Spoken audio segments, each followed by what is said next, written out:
నమస్తే. ఆంధ్రప్రభ భక్తికి స్వాగతం. నేను మహాలక్ష్మి.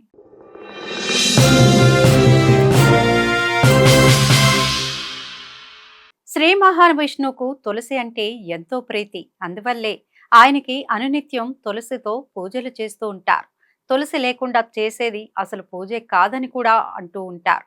యుగ యుగాలుగా తులసికి అంతటి ప్రత్యేకత ఉంది, పవిత్రత ఉంది, విశిష్టత ఉంది. అయితే పూజ కోసమే కదా అని కొందరు తులసిని ఎప్పుడు పడితే అప్పుడు కోసేస్తుంటారు. ఈ విధంగా చేయడం వల్ల దోషం కలుగుతుందని శాస్త్రం చెబుతోంది. తులసిని కొన్ని సమయాల్లో, కొన్ని సందర్భాల్లో కోయకూడదనే విషయం కొంతమందికి మాత్రమే తెలుసు. అయితే ఎప్పుడు కోయకూడదనే విషయంలో ఒక్కొక్కరు ఒక్కోలా చెబుతూ ఉండడంతో సందేహాలు ఎక్కువవుతూ ఉంటాయి. తులసిని ఆదివారాల్లోనూ, మంగళవారాల్లోనూ, అమావాస్య రోజున, ద్వాదశి రోజున, గ్రహణ సమయంలోనూ కోయకూడదని శాస్త్రం చెబుతోంది. ఈ నియమాన్ని పట్టించుకోకపోవడం వల్ల పుణ్యానికి బదులుగా పాపాన్ని మూటగట్టుకోవాల్సి వస్తుంది.